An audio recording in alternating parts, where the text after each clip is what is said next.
Bonek adalah bentuk spontanitas arek-arek Surabaya dalam berjuang. Semangat yang membara dan pantang menyerah mewarisi karakter nenek moyang yang berjuang dengan gagah berani dalam mencapai kemerdekaan. Kata-kata inilah yang muncul dari Nani Setiawati, seorang akademisi yang juga pecinta Persebaya, Surabaya. Dengan sedikit nekat, ibu 3 orang anak ini selalu menikmati tontonan di dalam stadion kebanggaan tim berjuluk Green Force saat mudanya. Yang pertama, sebenarnya saya orang Surabaya ya, jadi mulai saya kecil, kakak saya laki-laki 2, dari 5 bersaudara itu yang paling tertarik itu saya, jadi saya sering diajak-ajak, awalnya itu sering diajak-ajak, terus tapi saya suka, saya menemukan sesuatu yang lain ketika saya berada di tengah-tengah kerumunan orang itu, wah atmosfernya luar biasa, nggak bisa diceritakan, dan saya tertarik itu. Biasanya naik sepeda motor, saya dijepit di tengah sama kakak saya yang 2 laki-laki itu. Nontonnya, masuknya 10 menit setelah masuk pertandingan udah mulai itu baru saya masuk, kami bertiga masuk. Pulangnya 15 menit sebelum selesai, emang kurang srek boleh, tapi itu demi keamanan kita. Jadi seperti itu cara nontonnya. Sambil bawa, SD, saya lahir tahun 67 ya.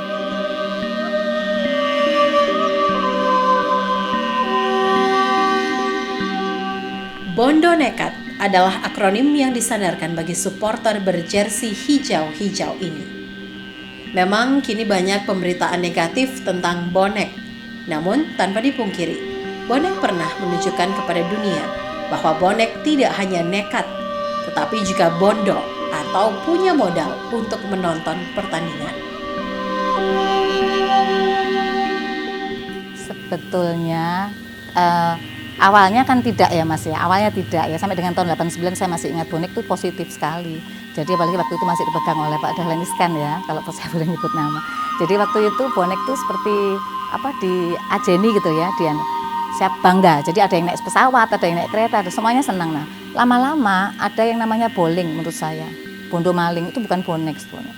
Mereka-mereka inilah yang merusak nama bonek sebenarnya. Jadi kami yang bonek asli akhirnya jadi kena stigma itu juga kita masuk teori pelabelan yang negatif, stigma yang masyarakat yang negatif langsung serahkan gitu. Sebenarnya 1-2 aja tapi akhirnya kena. Nah itu yang bikin saya sedih khususnya.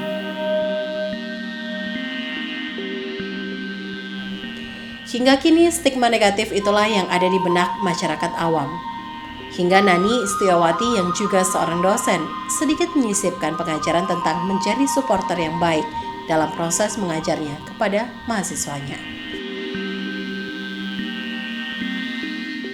Sangat senang dan mereka bangga. Karena saya kebetulan juga awalnya saya pembina mahasiswa, terus yang kedua saya itu BK. Dan saya selalu menyisip bonek itu kan sebenarnya kalau dalam segi psikologi kan motivasi yang paling tinggi itu kan nekat. Ketika orang sudah nggak punya apa-apa, kenekatan itulah yang dimiliki. Tapi kadang-kadang salah dengan mempersepsikan nekat dengan tekad itu. Tapi mereka tahu dan mereka malah bangga dan saya senang. Dianggap Bu Nani bonek itu sudah terkenal itu. Oh iya, saya sisipkan tentang tentu yang ada kaitannya ya Mas ya. Kalau yang nggak ada kaitannya nggak juga. Tapi saya sisipkan bagaimana menjadi supporter yang baik dan benar. Bukan yang dilakukan oleh sekelompok orang yang tahu-tahu nyerang, tahu-tahu minta malak gitu, enggak, jangan dilakukan itu. Meskipun Persebaya masih tertidur, beliau tetap mengikuti pemberitaan tentang Persebaya dan ikut dalam acara-acara yang diadakan oleh Bonek Mania. Pengalaman kurang mengenakan pun pernah dialami oleh istri Ahmad Helmi ini yang berkaitan dengan bonek Persebaya.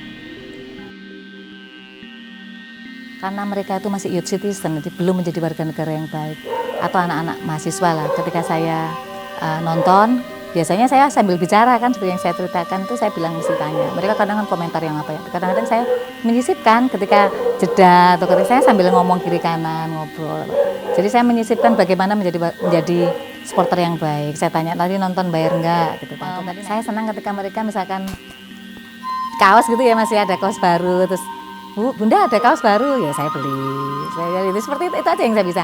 Ada sumbangan untuk apa takjil saya, tapi tidak yang sangat dekat sekali itu seperti itu. Seperti misalkan sekarang bukan berarti saya tidak dekat lagi ya, ketika dulu memang saya sampai malam-malam jam 11 sampai ketika sekarang sudah selesai memang nggak sedekat dulu dalam artian sampai cangkruan kemana ya nggak juga, tapi saya masih tetap Sehingga kadang ada yang mengatakan bonek seperti ini, saya mesti kadang otomatis tuh saya tuh mengatakan enggak lah, enggak seperti itu gitu.